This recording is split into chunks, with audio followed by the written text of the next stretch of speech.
तो आज हम लोग देखेंगे टॉक टू मी की समरी। तो चलिए शुरू करते हैं। एक लड़का कोल एक भीड़ भरे घर की पार्टी में लड़खड़ाता हुआ अपने भाई डकेट को ढूंढने का प्रयास करता है, जिसने खुद को एक स्लीपिंग रूम में बंद कर लिया है। कोल दरवाजा तोड़ता है और घायल डकेट को उठाता है, उसे लिविंग रूम में ले जाता है, जहां डकेट अपने भाई की छाती में चाकू मारता है और फिर खुद के चेहरे पर वार करता है, जिससे पार्टी में आए लोगों के सामने उसकी मौत हो जाती है। इस बीच 17 वर्षीय मिया अपनी मां रिया की आत्महत्या की दूसरी सालगिरह और अपने पिता मैक्स के साथ अपने दूर के रिश्ते से जूझ रही है। मिया, उसकी सबसे अच्छी दोस्त जैड और जैड का छोटा भाई रिले, हेले और जॉस द्वारा आयोजित एक हाउस पार्टी में चुपके से जाते हैं, जहां मुख्य आकर्षण एक शक्तिशाली माध्यम का कटा हुआ क्षत विक्षत हाथ है, जिसका उपयोग वे मोमबत्ती जलाकर और यह कहकर आत्माओं को आकर्षित करने के लिए करते हैं।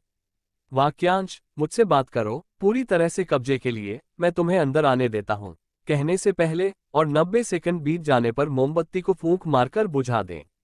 मिया पहले जाने के लिए स्वेच्छा से आगे बढ़ती है और उसके पास एक आत्मा होती है जो रिले को धमकाती है, इससे पहले कि जॉस और हेले उसका हाथ छीन लेते हैं और मोमबत्ती बुझा देते हैं, जिससे मिया अपने सामान्य स्वरूप में वापस आ जाती है। मिया इस एहसास से खुश थी कि हाथ उसे ले आया। हेले, जॉस और जैड के प्रेमी डैनियल के साथ अगली रात जैड के घर पर इकट्ठा हुए, जहां रिले ने खेल खेलने के लिए स्वेच्छा से काम किया, लेकिन तभी रिया की आत्मा उस पर हावी हो गई, जो उसके साथ मेल मिलाप करने का प्रयास करती है।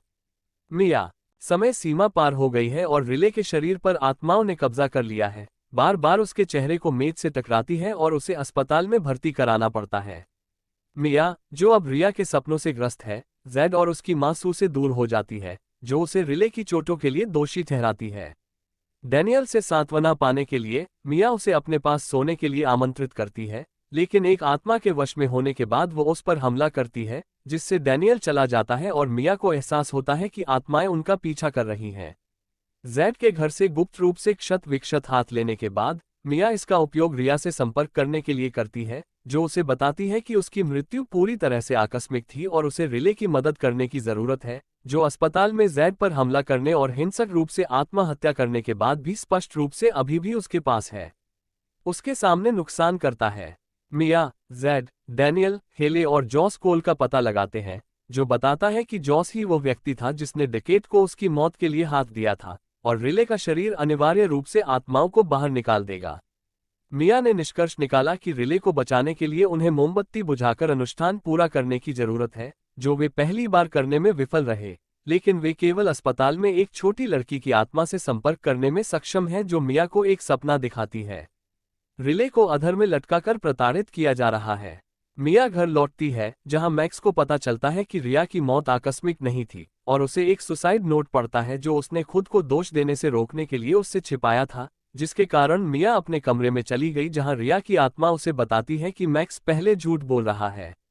उस पर मैक्स की मतिभ्रम ने हमला किया है। दृष्टि गायब होते ही मैक्स आ जाता है और मिया अनजाने में अपने पिता की गर्दन पर कैंची से वार कर देती है। रिया द्वारा ये कहे जाने के बाद कि मुक्त होने के लिए रिले को मरने की जरूरत है, मिया जैड और सू को अस्पताल छोड़ने के लिए उकसाती है और रिले के कमरे में प्रवेश करती है, जहां वो एक सड़ती हुई आत्मा का रूप धारण करती है, लेकिन खुद को उसे मारने में असमर्थ पाती है। जैड मिया के घर पहुंचती है, जहां उसे अस्पताल लौटने से पहले खून से लथपथ मैक्स मिलता है। जैसे ही मिया व्हीलचेयर में रिले के साथ राजमार्ग की ओर निकलती है, आत्माएं मिया को रिले को आने वाले ट्रैफिक में धकेलने के लिए मनाने का प्रयास करती हैं, लेकिन उसके होश में आने और यह महसूस करने पर कि यह उसे पूरी तरह से आत्मा के दायरे में सौंप देगा, मिया इसके बजाय खुद एक कार के सामने कूद जाती है, रिले को बचाती है, जिसे बाद में जैड द्वारा बचाया जाता है। घायल मिया को अचानक अस्पताल ले जाया जाता है, जहां वो पूरी तरह से ठीक हो चुके रिले को अपने परिवार के साथ जागते हुए देखती है। जैसे ही वो अपने पिता के पास पहुंचने का प्रयास करती है, वो लिफ्ट में निकल जाता है और वो अंधेरे में घिर जाती है और अंत में अधर में फंस जाती है। वो खुद को क्षत विक्षत हाथ के दूसरी तरफ पाती है, जबकि विदेशी पार्टी गोवा खेल खेलते हैं और उसकी आत्मा को बुलाते हैं। तो गाइस, कहानी यही समाप्त हो जाती है। अगर वीडियो अच्छी लगी हो तो इसे लाइक और चैनल को सब्सक्राइब करें।